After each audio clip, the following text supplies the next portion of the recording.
De volta, pessoal, com o nosso estudo sobre o Instituto da Decadência em matéria previdenciária. Estávamos falando sobre a não incidência, pelo menos em momento anterior, a MP 871, do prazo decadencial para elidir os pedidos de revisão de reajustamentos de benefícios previdenciários. Bem, consoante já havíamos destacado quando falamos da prescrição, a questão relativa aos tetos que foram introduzidos pelas emendas constitucionais número 20 de 1998 e 41 de 2003, trata-se de uma questão na qual, em conformidade com o entendimento do Supremo Tribunal Federal, no tema 76, não incide o prazo decadencial, uma vez que a aplicação dos tetos constitui-se em um elemento externo ao cálculo do benefício.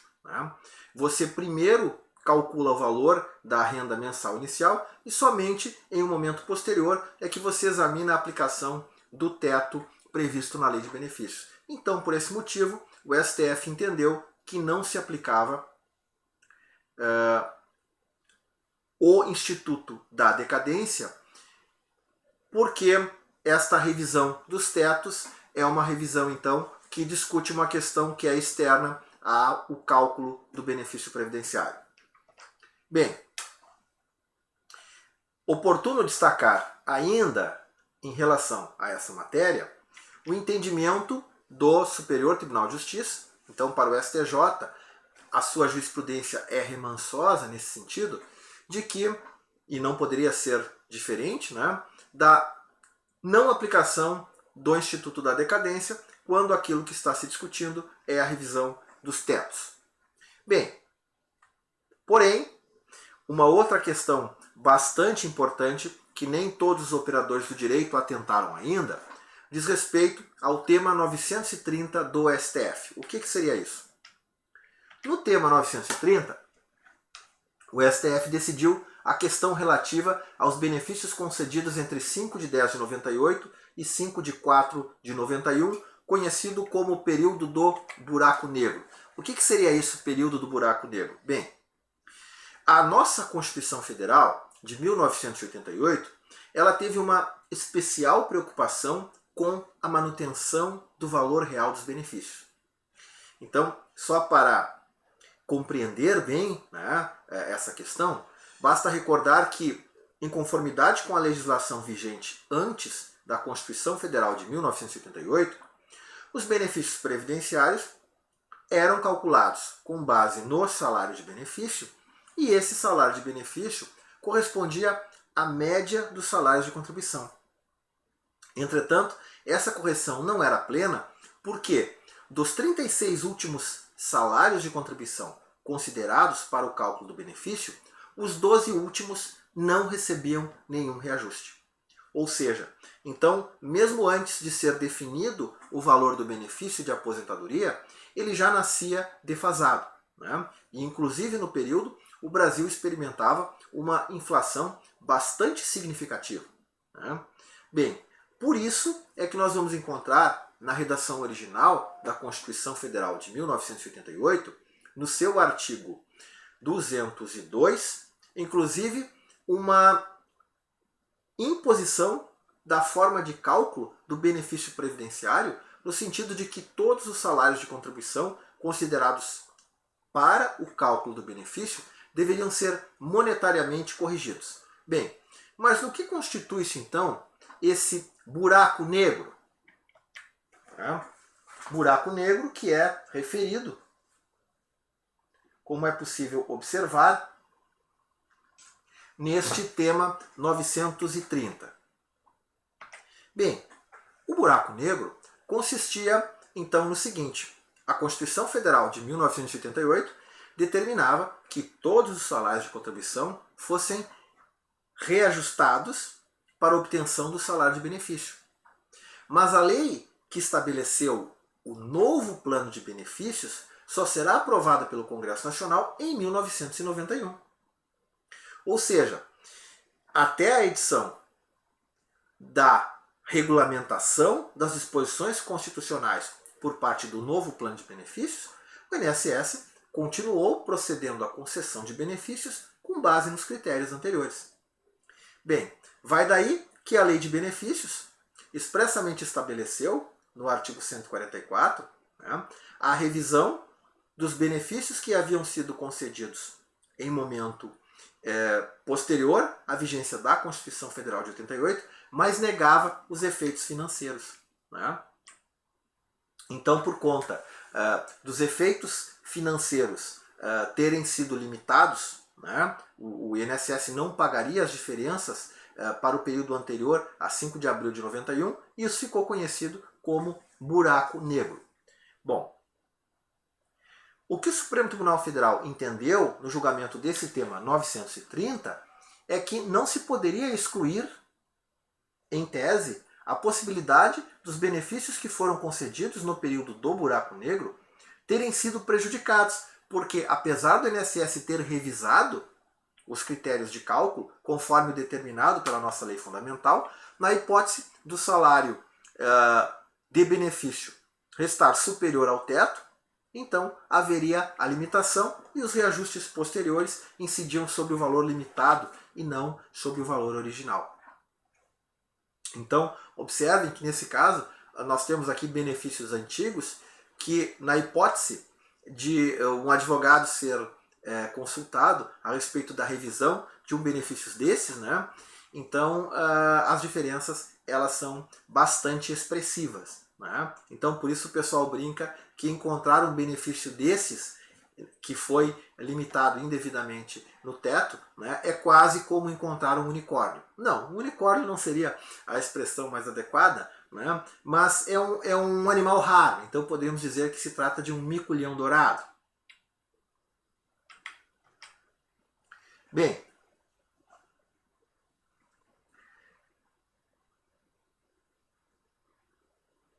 com relação a esta revisão do tema 930,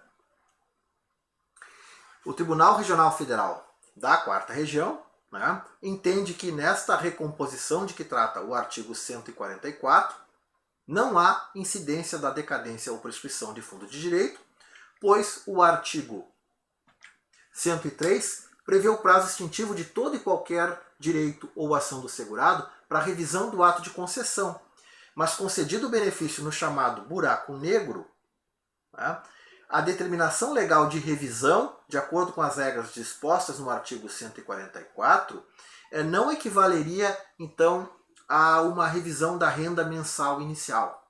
E, por isso, não seria aplicável a decadência.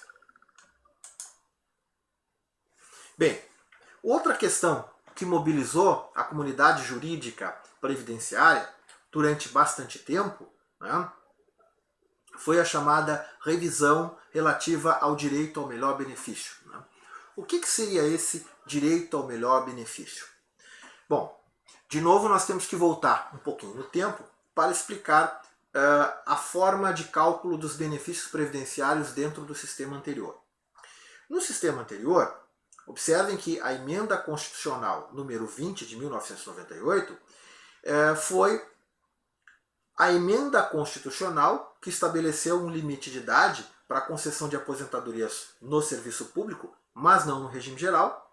Entretanto, ela eliminou a modalidade de aposentadoria proporcional. Tá? O que eu quero dizer com isso?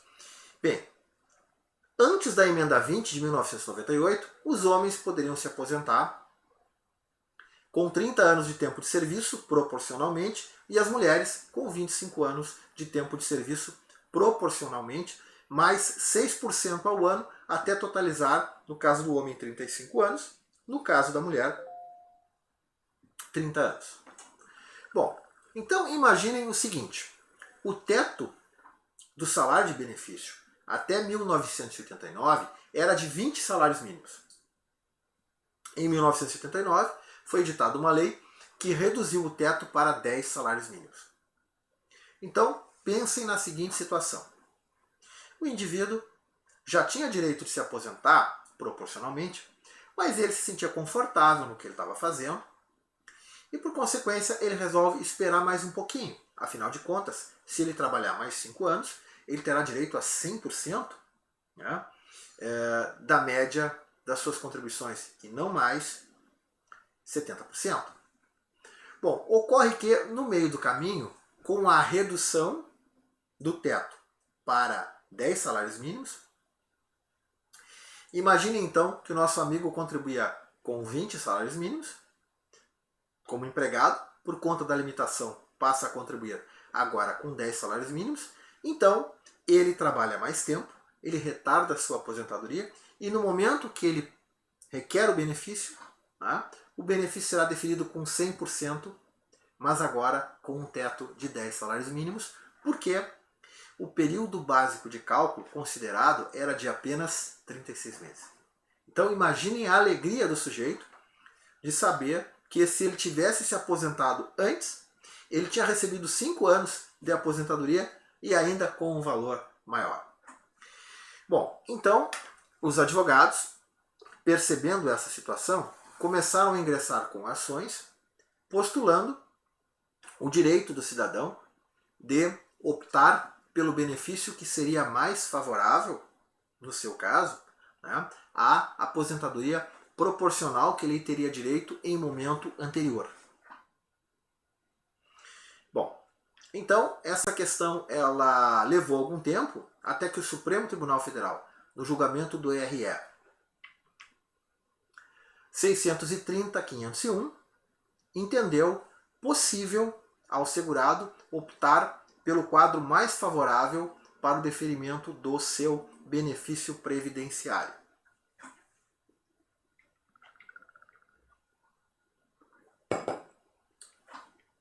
Bem, o detalhe importante a ser destacado aqui é que o relator, ou melhor, a relatora, né, do voto era a ministra Ellen Grace.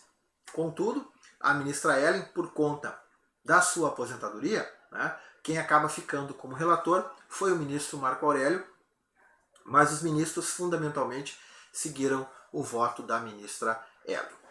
Bem, no seu voto, e a divergência que existia no seio do Supremo Tribunal Federal era no sentido de que alguns entendiam que se tratava de um ato jurídico perfeito e que, portanto, ele não poderia ser alterado pelo alvedrio do cidadão após a vigência da aposentadoria.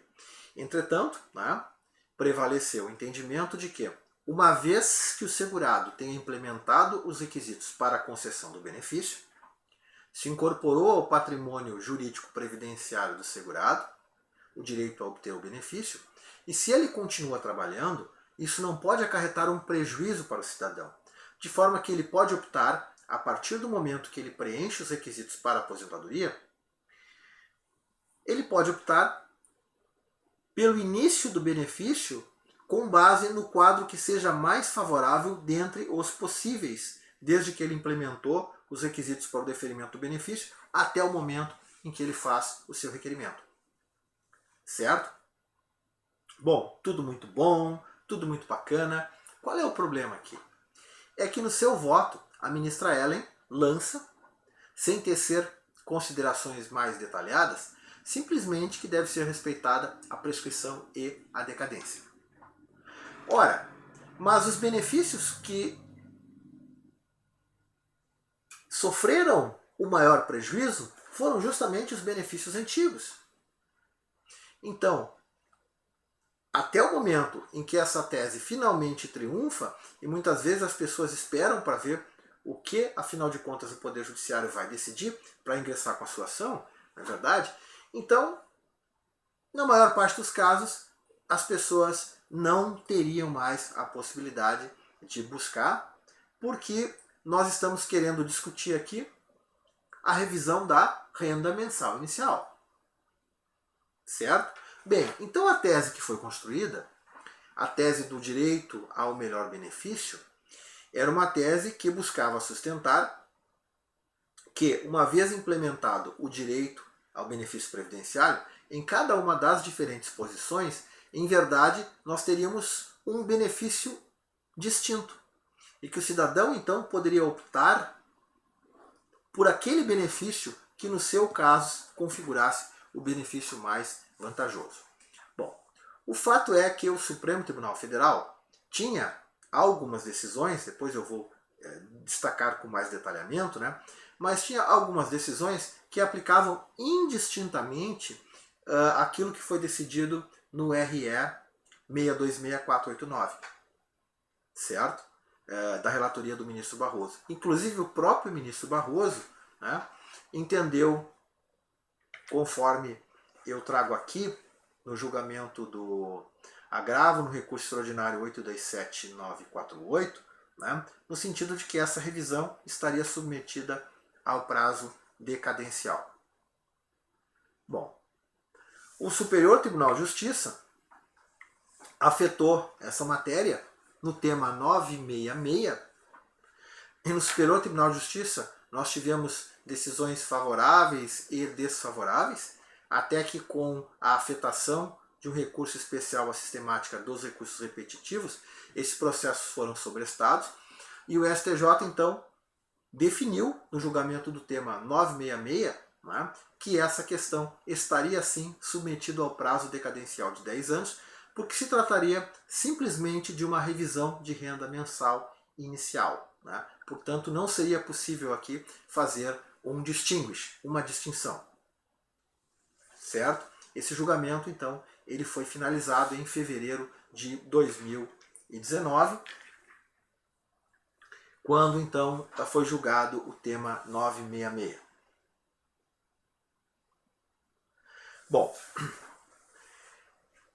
com relação à questão que me parece das mais relevantes, a mais relevante dentre essas, né, quando pensamos nas situações que estão submetidas ou não ao prazo decadencial, né, ao tema 313, decidido pelo STF, é interessante destacar o seguinte, né, conforme eu antecipei no bloco anterior, a Turma Nacional de Uniformização havia cancelado a súmula 64 e editado a súmula 81, justamente tratando dos casos em que a administração não havia examinado, no momento da concessão do benefício, aquela questão que, apesar de dizer respeito à revisão da renda mensal inicial, não tinha sido objeto de apreciação da administração.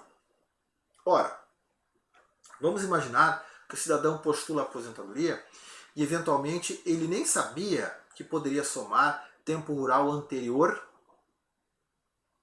à Lei 8.213 de 1991 para, por exemplo, afastar o fator previdenciário sem a necessidade de recolher contribuições, ou eventualmente ele elaborou um período debaixo de condições especiais e esse período foi contado como tempo comum.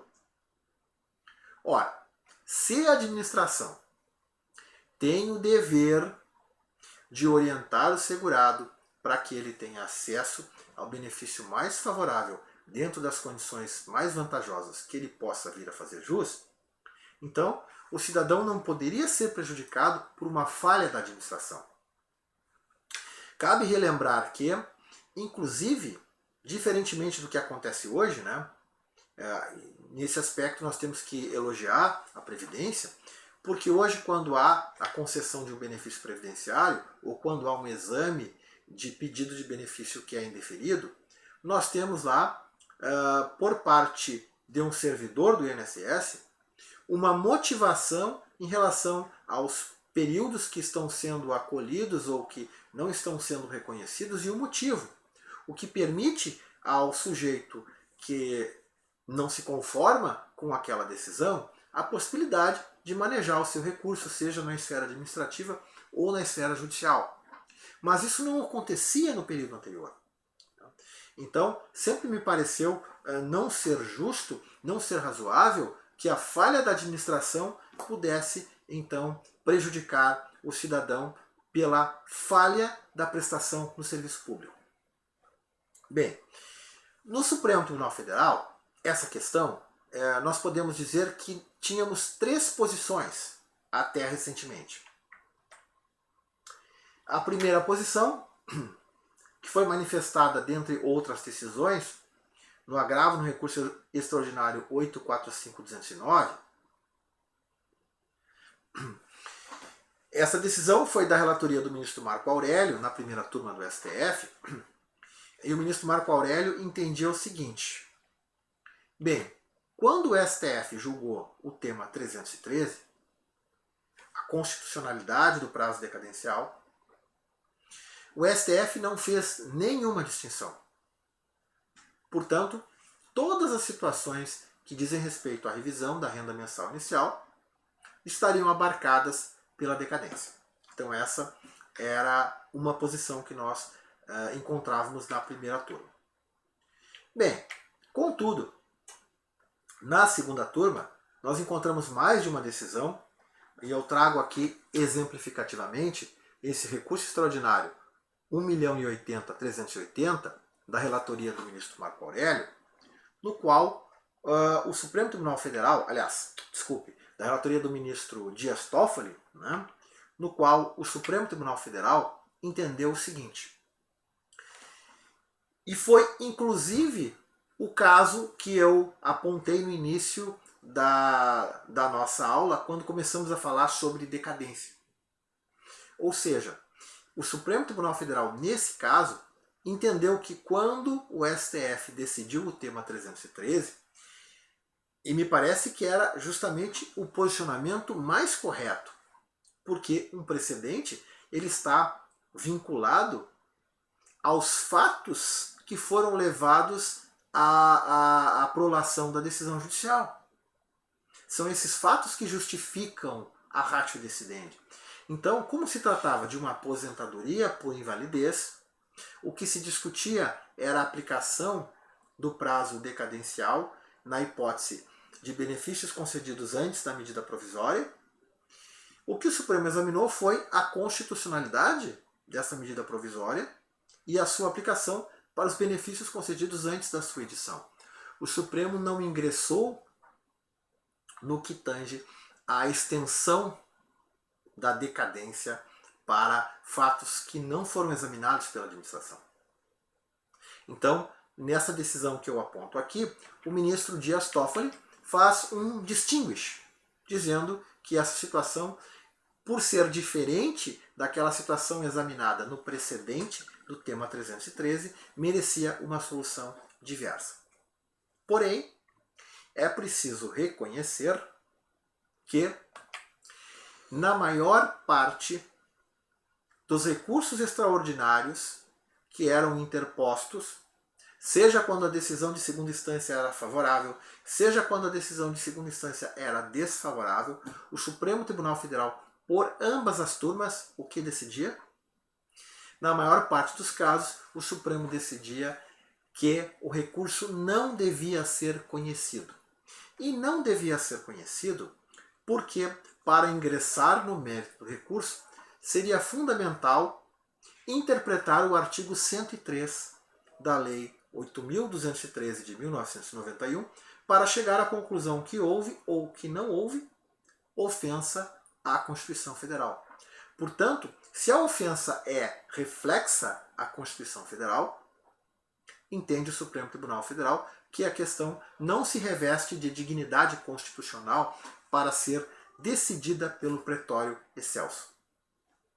Por consequência, então, na maior parte dos casos, o Supremo Tribunal Federal não conhecia do recurso extraordinário porque entendia que a matéria era de natureza infraconstitucional. Bem, quando trabalhamos com precedentes, é fundamental entender a ratio decidendi para que possamos aplicar adequadamente a tese que foi firmada no precedente. E nesse julgamento do recurso extraordinário 626489, é preciso que se diga que, diferentemente de outras situações nas quais não fica muito claro qual é a majority opinion, né?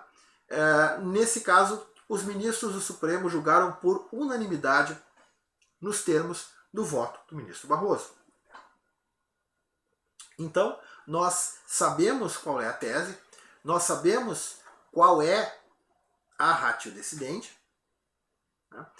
E há elementos interessantes nesse precedente que nós podemos até qualificar como obter dictum, mas que não é que o obter dictum nunca seja importante, né? Mas o obter dictum ele serviria para indicar uma tendência de julgamento para questões que são conexas, né? Ou seja, muitas vezes o obter dictum nós vamos encontrar, além dos argumentos que são essenciais, que se forem retirados alterariam o resultado do julgamento, da forma em que ele foi proferido, mas nós temos muitas vezes no corpo da decisão questões históricas, dados estatísticos ou até mesmo questões que são antecipadas, né, de como o tribunal decidiria se tal ou qual questão que é correlata à questão principal que está sendo decidida.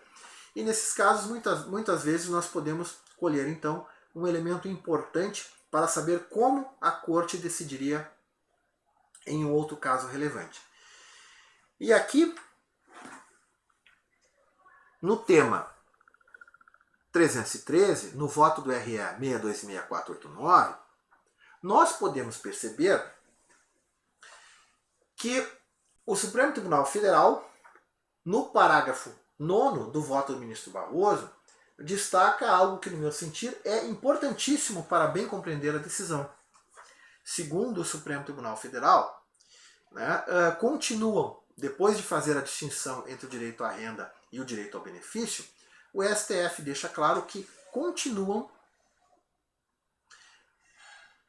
perfeitamente aplicáveis as súmulas 443 do STF e a súmula 85 do STJ. Ou seja, a súmula 85 do STJ é aquela que versa sobre a prescrição, conforme já falamos, né, no início da nossa aula, no sentido de que não se aplica a prescrição de fundo de direito nas relações de trato sucessivo, quando a fazenda pública é devedora, de forma que prescrevem apenas as prestações vencidas antes do quinquênio anterior à propositura da ação, e a súmula 443 do STF, que diz que a prescrição das prestações anteriores ao período previsto em lei não ocorre quando não tiver sido negado antes daquele prazo o próprio direito reclamado ou a situação jurídica de que ele resulta. Vejam bem, não tiver sido negado o próprio direito reclamado ou a situação jurídica de que ele resulta. Ou seja, se a questão não foi examinada pela administração, como é que poderia incidir o prazo decadencial em tais situações? Então é por isso, meus amigos, que aparentemente, né, poderíamos sustentar com muita força que a súmula 81 estaria adequada no que tange às questões relativas a pedidos de benefício previdenciário nos quais a administração concede o benefício, mas não examina determinadas situações e com isso causa prejuízo aos beneficiários do regime geral. Certo? Então nós tínhamos três possibilidades para que o Supremo Tribunal Federal, já que nós encontramos então três decisões diferentes, havia três possibilidades no que tange ao Supremo Tribunal Federal firmar uma posição sobre essa matéria. Qual a posição que prevaleceu? Eu conto para vocês no próximo bloco.